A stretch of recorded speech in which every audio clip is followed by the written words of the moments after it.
Êtes-vous prêt à voyager des frontières de vos peurs aux limites de vos rêves, à rencontrer des mythes et des légendes, des diables et des anges, à vous laisser conduire sur les chemins de l'étrange? Arcanum Fabulas. Saison 7.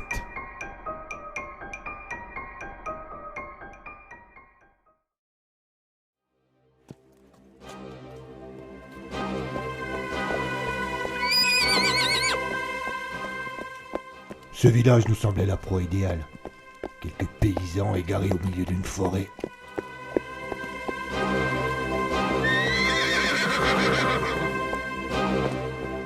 Après avoir passé le printemps et l'été à piller, après avoir défait les armées du roi à l'automne, nous aspirions à nous reposer au cours de l'hiver.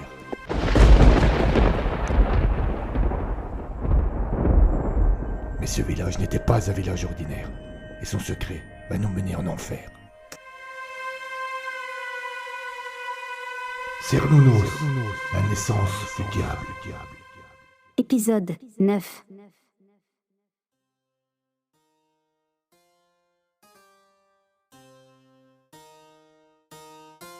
Accepter une réalité aussi incroyable n'était pas chose aisée, même pour des gens comme nous, qui avions vu tant de choses dans nos vies aventureuses.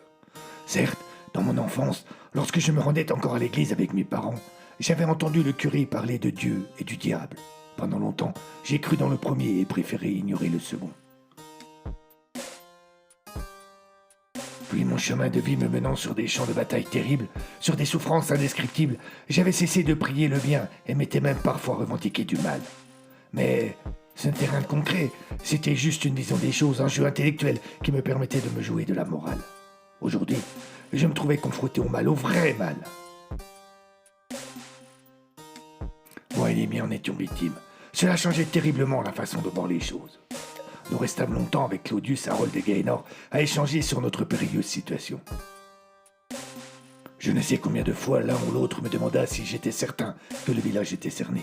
Je ne sais combien de fois j'ai répondu que même si je le pensais, je n'en avais pas la certitude. Il y avait quelque chose de simple à faire pour en avoir le cœur net. Il suffisait de se rendre à cette fameuse limite et de la tester. En temps normal, si nous avions été face à un adversaire ordinaire, nous aurions déjà été en route. Mais là, pour la première fois depuis que nous combattions ensemble, la peur nous paralysait. Combien de temps serions-nous restés prisonniers de cette torpeur qui ne disait pas son nom, si des cris d'un seul coup n'étaient montés de la pièce juste en dessous de nous? Ah! Cela vient de la chambre où nous avons installé nos blessés, s'écria Gaënor. Les cris redoublèrent, et on eut l'impression d'entendre les échos d'un acte de torture. Nous nous précipitâmes dans l'escalier, et quand nous arrivâmes dans la chambre où se trouvaient les trois blessés, nous restâmes sans voix. Les quelques bougies qui éclairaient faiblement la pièce lui donnaient l'allure d'un lieu maudit où les ténèbres étaient reines.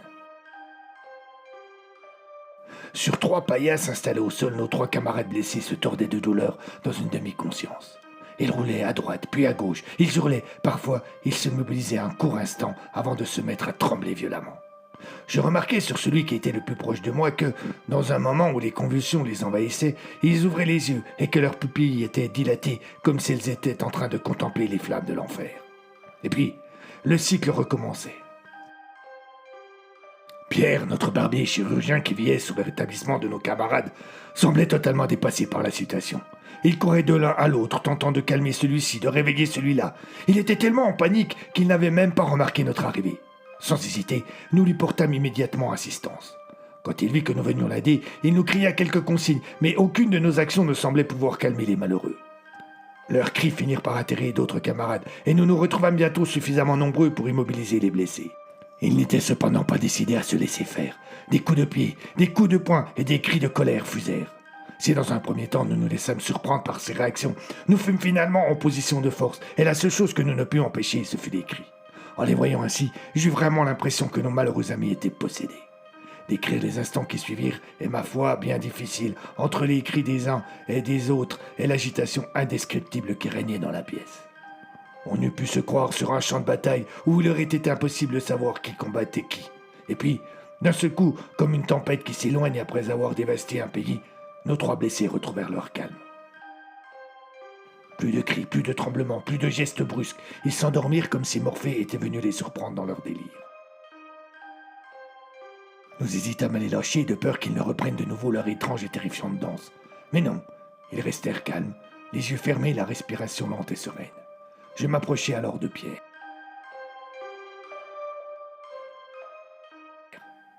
Que s'est-il passé? Je l'ignore. M'avoua le barbier. Je suis venu faire un tour, il dormait calmement, et au moment où je m'apprêtais à sortir, Jean s'est dressé d'un coup et a commencé à hurler. Il me désigna du doigt un camarade allongé au fond de la pièce.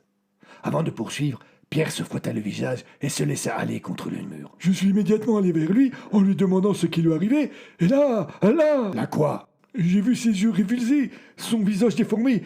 J'ai bien compris que ce n'était pas vraiment conscient. J'ai essayé de le réveiller, si je puis dire, mais il s'est débattu et, ce faisant, m'a donné un formidable coup de poing. Un hématome sur la joue droite du jeune homme témoignait de la véracité de son récit. J'ai été projeté en arrière, j'ai dû rester un court instant un peu groggy, et quand j'ai repris totalement mes esprits, je réalisais que les trois étaient dans le même état. Vous êtes arrivé juste après, et la suite, vous la connaissez. Je n'aimais pas du tout ce qui était en train de se passer. Personne n'aimait ce qui était en train de se passer. Cet endroit que nous avions pensé devenir notre paradis se révélait être l'enfer.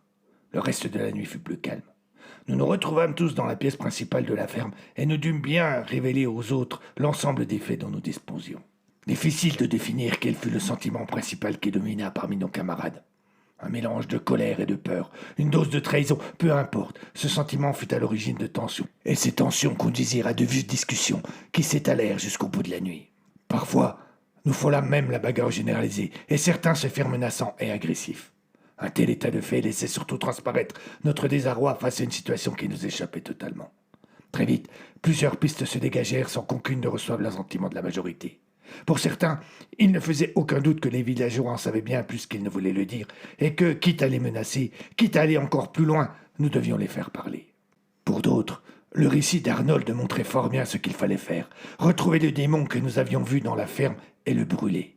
Pour d'autres encore, il nous fallait tout simplement partir, quitter le village. Et quand j'évoquais l'étrange mur de brouillard et ses monstres, ils semblaient soit douter, soit être persuadés que l'on trouverait un moyen de passer.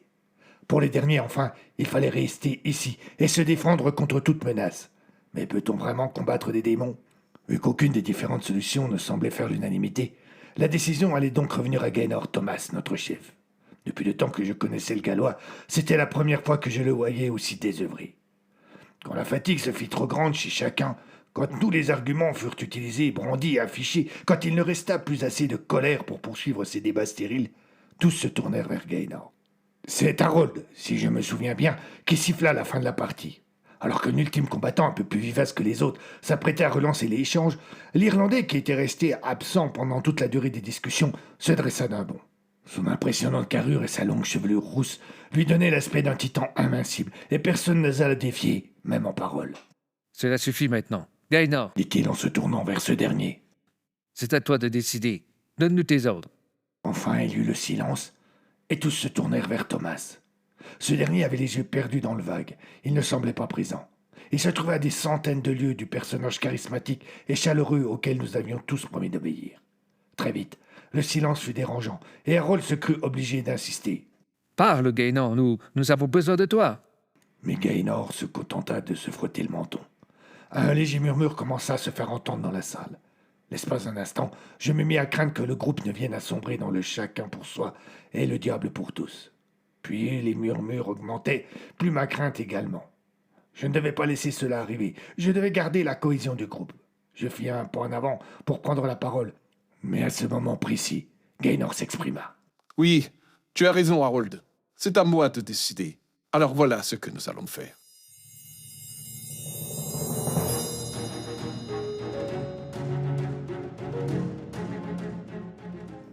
En milieu de matinée, la neige s'était remise à tomber. De gros flocons virevoltaient longuement avant de se décider à rejoindre le sol. Le froid était moins agressif, mais n'oubliez pas toutefois de rappeler sa présence. Dans cette ambiance hivernale, notre convoi pouvait paraître étrange. Une vingtaine de personnes avançaient en silence au milieu des bois. 10 villageois, hommes ou femmes, et autant de mes camarades. Les premiers étaient clairement prisonniers des seconds et ignoraient où on les conduisait. Les seconds étaient nerveux, prêts à réagir au moindre faux pas, au moindre geste inadéquat.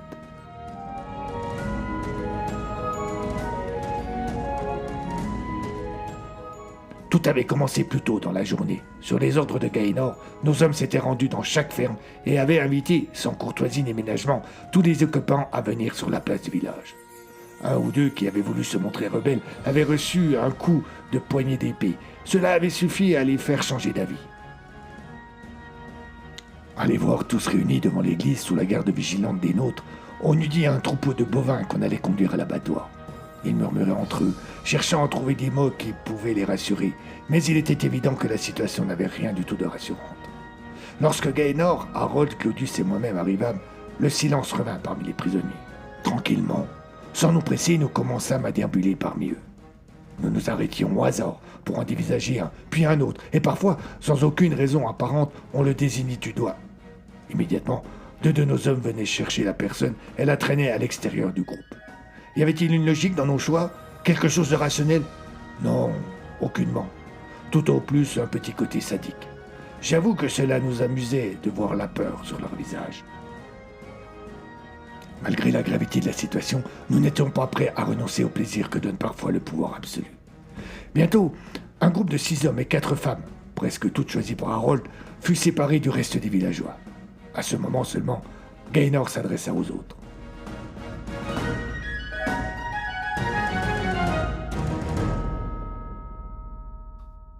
Bien, nous avons ce dont nous avons besoin. Les autres, rentrez chez vous et tenez-vous tranquilles. Si certains se pensent autorisés à déambuler à l'extérieur, ils devront en assumer les conséquences. Comme Arnaud était toujours retenu à la ferme fortifiée, il n'eut personne pour prendre la parole, contester ou même simplement questionner. Sans rien demander donc, ceux qui n'avaient pas été choisis tournèrent les talons et rentrèrent chez eux. Tout au plus, nous pûmes percevoir quelques sanglots étouffés. Harold me tapa sur l'épaule. Du bétail, je te dis. Juste du bétail.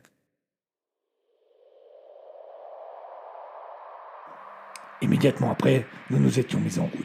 Je marchais en tête, reprenant au plus près possible le chemin que j'avais suivi la veille avec Philippe et Augustin. De par sa taille et son envergure, je reconnaissais l'arbre auprès duquel nous nous étions arrêtés pour manger la veille. Et de là, je bifurquais légèrement à droite. Un peu plus loin, un rocher pointu raviva à son tour ma mémoire. Et puis enfin, ce fut le tronc d'un arbre mort dont l'allure le faisait ressembler à une créature de cauchemar. Je m'arrêtai avant de l'atteindre et je me retournai vers Gaënor. Pas besoin de lui glisser le moindre mot, ni même le moindre geste. Mon regard fut suffisant. Il se tourna vers les prisonniers et avisa un grand type qui dépassait les autres d'une tête. « Toi !» dit-il en le désignant de l'index. L'homme parut d'abord surpris, puis inquiet. Il recula d'un pas, mais 2 de nos hommes l'attrapèrent par le bras et le traînèrent jusqu'à Gaënor. Sans ménagement, ils le jetèrent au sol devant notre chef. Ce dernier sortit son épée de son fourreau et posa délicatement la lame sur le cou du malheureux. « Comment t'appelles-tu ?»« Arnaud, Seigneur. » « Arnaud, hein. Très bien, lève-toi. » Le gaillard hésita. Il leva juste la tête comme s'il cherchait à lire sur le visage de Thomas la confirmation de l'ordre qu'il venait de recevoir. « Lève-toi, je te dis, on n'a pas y passé la journée. » Il obtempéra et se leva lentement en veillant à bien rester face à Gaënor. Ce dernier accompagna le mouvement d'Arnaud avec la lame de son épée. La pointe de l'arme se trouva bientôt sur la poitrine du villageois, prête à s'enfoncer dans le cœur. « Parfait, c'est par là-bas. » D'un geste de la tête, le galop indiqua une direction. Sans poser d'autres questions, Arnaud avança doucement. Je n'avais aucun mal à imaginer les questions qui pouvaient se bousculer dans son esprit, surtout lorsque Gaënor lui emboîta le pas en le tenant toujours sous la menace de son épée. Persuadé qu'il avançait vers la mort, le villageois tenta de plaider sa cause. Je vous en supplie, j'ai une femme et des... Arrête d'user ta salive. Avance. Encore une dizaine de mènes, puis le galop s'arrêta. Hésitant sur la démarche à suivre, Arnaud fit de même. « Toi, je ne t'ai pas dit de t'arrêter. Continue d'avancer. » ordonna Thomas. Il fit encore quelques pas timides, se retournant, ne comprenant pas vraiment ce qu'on attendait de lui, jusqu'à ce que Gaënor se mette à crier. « Cours! Cours !» Immédiatement, sans réfléchir, il se mit à courir. Et alors qu'il passait à hauteur d'un arbre plus gros que les autres, une étrange brume commença à se former au sol. La rapidité incroyable avec laquelle cette dernière s'étendit et s'épaissit ne laissa à personne le temps de réagir. Bientôt, devant nous se dressait de nouveau l'impressionnant mur de brouillard. Sans voix, Gaënor se tourna vers moi. Ce n'est pas qu'il n'avait pas cru le récit que je lui avais fait, mais tant qu'il n'avait pas vu le phénomène de ses propres yeux, il pouvait espérer. Désormais, c'était trop tard. Il s'approcha de moi. Tu es certain que cela entoure complètement le village? Non, je n'ai pas vérifié, mais regarde autour de toi. Il tourna la tête à gauche, le mur à perte de vue. Il tourna la tête à droite, le mur à perte de vue. Pourtant, il n'était pas prêt à accepter cette évidence, sans avoir tout vérifié. Suivons-le sans pénétrer à l'intérieur. Nous verrons bien si nous revenons ici.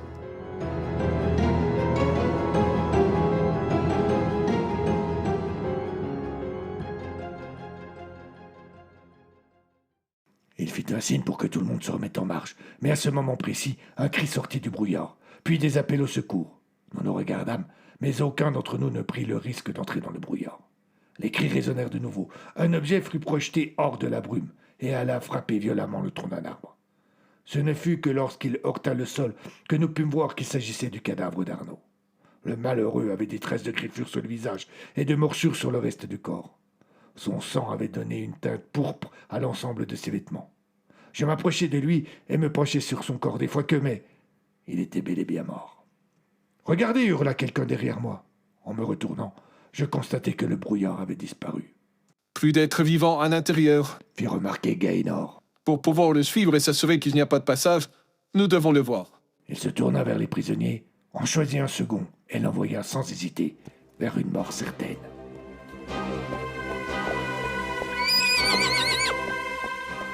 Mais ce village n'était pas un village ordinaire, et son secret va nous mener en enfer. Cernunnos, la naissance du diable.